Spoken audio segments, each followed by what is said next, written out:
जो बहुत ही इंपॉर्टेंट बात है, जरा ध्यान से सुन लेना, ठीक है। कुछ बच्चों के मेरे को मैसेज मिले, उन्होंने मुझसे यह पूछा कि सर घर पे हम अपना किस तरह से टाइम टेबल मैनेज करें, किस तरह से हम पढ़ाई करें, हमें कितना टाइम अपनी पढ़ाई को देना चाहिए। तो जब उनके इस तरह के क्वेश्चंस आए तो मुझे ऐसा लगा कि हाँ भैया, वाकई बच्चा अगर पढ़ना चाहता है तो ऑब्वियसली तभी उसके मन में इस तरह के विचार आते हैं। तो जरा ध्यान से सुन लो, आपके लिए ये चीजें मैं डिस्कस करने जा रहा हूं, ज्यादा टाइम नहीं लूंगा, हार्डली 3 से 4 मिनट में अपनी बात को खत्म कर दूंगा। और मेरे बताए हुए पॉइंट्स को अगर फॉलो करोगे तो फायदे में रहोगे, और बाकी आपकी इच्छा, आप जैसा चाहो कर सकते हो।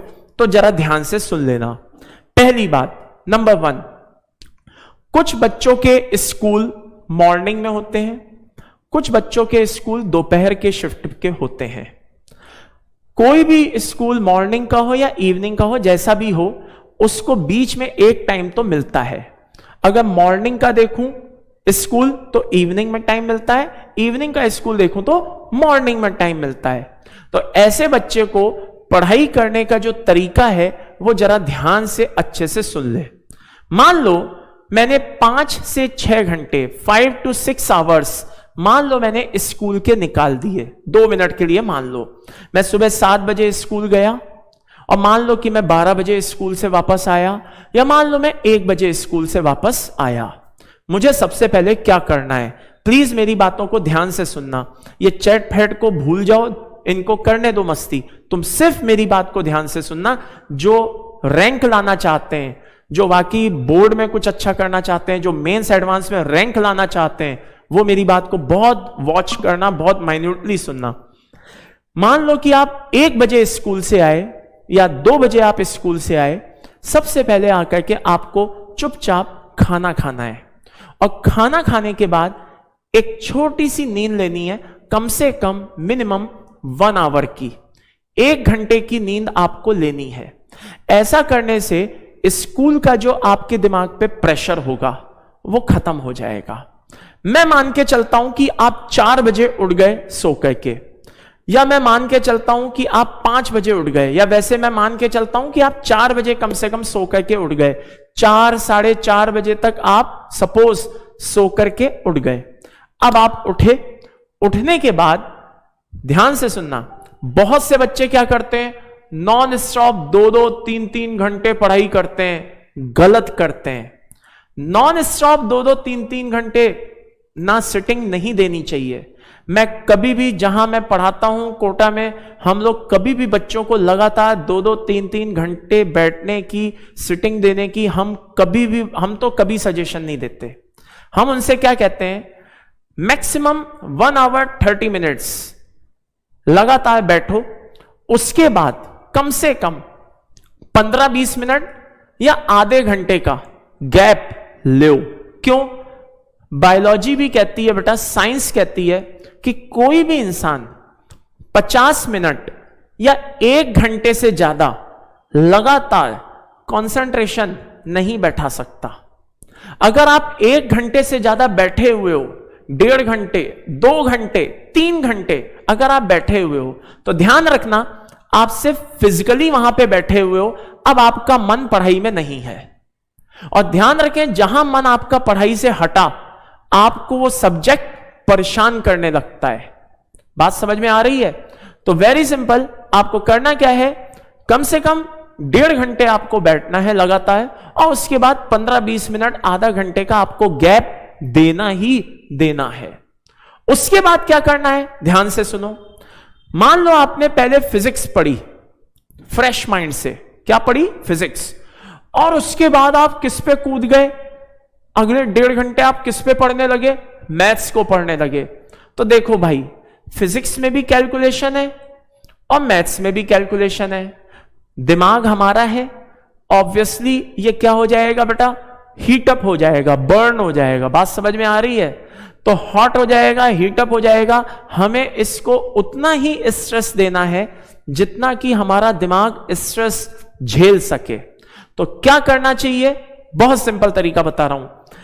अगर फिजिक्स पढ़ी है और मैथ्स पढ़नी है तो दोनों सब्जेक्ट के बीच में, आई रिपीट, दोनों सब्जेक्ट के बीच में आपको कोई एक ऐसा सब्जेक्ट उठाना चाहिए जिसमें थ्योरी का पार्ट ज्यादा हो और कैलकुलेशन का पार्ट कम हो। ऐसे दो सब्जेक्ट होते हैं, या तो ऑर्गेनिक होती है या इनऑर्गेनिक होती है।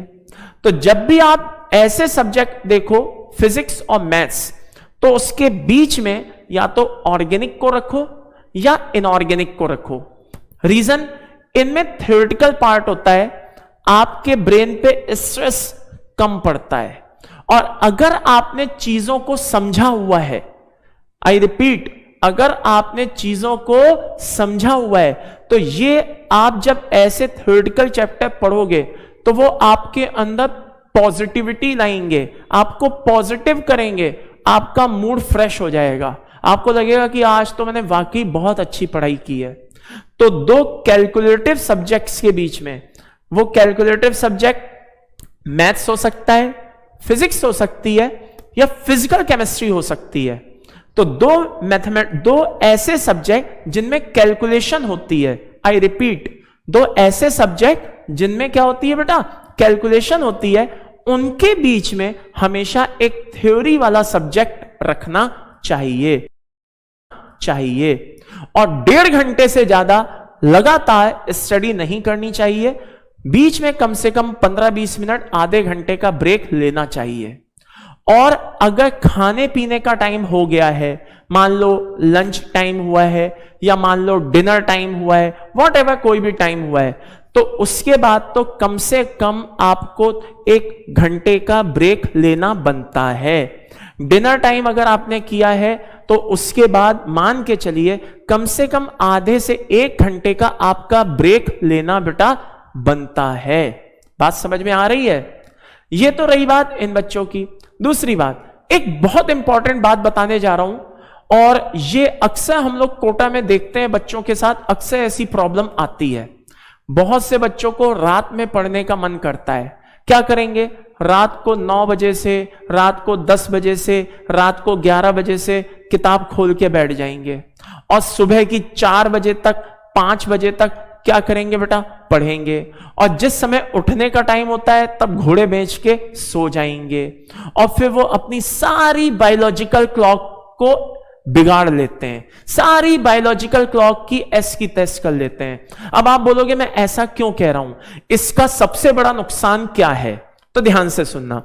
बहुत से पेपर दोपहर की शिफ्ट में होते हैं, चाहे वो बोर्ड के पेपर हो, चाहे वो मेंस के पेपर हो, चाहे वो एडवांस के पेपर हो, दोपहर में भी होते हैं।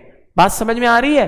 तो जब दोपहर की शिफ्ट में पेपर होते हैं तो ऐसे बच्चे जो रात रात में जग के पढ़ाई करते हैं, जो अपनी बायोलॉजिकल क्लॉक को बिगाड़ चुके होते हैं, वो दोपहर के पेपर में अक्सर कंसंट्रेशन नहीं बैठा पाते, और उसका सबसे खतरनाक रिजल्ट क्या आता है कि वो आते हुए क्वेश्चन भी गड़बड़ करके चले आते हैं। ये हमने कई बच्चों के साथ देखा है, ये चीज हमने बेटा कई बच्चों के साथ देखी है। मैं आपको फिर कह रहा हूं, ये चीज हमने कई बच्चों के साथ देखी है कि उनकी बायोलॉजिकल क्लॉक खराब हो जाती है, वो अक्सर मेंटल स्ट्रेस का शिकार हो जाते हैं। तो अपनी बायोलॉजिकल क्लॉक के साथ बेटा खिलवाड़ ना करें, अपनी बायोलॉजिकल क्लॉक को डिस्टर्ब ना करें। तो अब आप बोलेंगे सर मैं क्या करूं ऐसा, तो ध्यान से सुनना बेटा, बहुत प्रैक्टिकल बात बता रहा हूं। रात को 11 बजे, 11:30 बजे कम से कम एटलीस्ट सोने की आदत डाल लो, कम से कम, और सुबह 4, 4:30 बजे तक उठने की आदत डाल लो। आइडियल नींद जो होती है बेटा वो 6 घंटे की होती है, 7 घंटे की होती है। अगर इससे ज्यादा नींद आ रही है, इसका मतलब आप अपने ऊपर अत्याचार कर रहे हो, आप अपने कैरियर के साथ खेल रहे हो।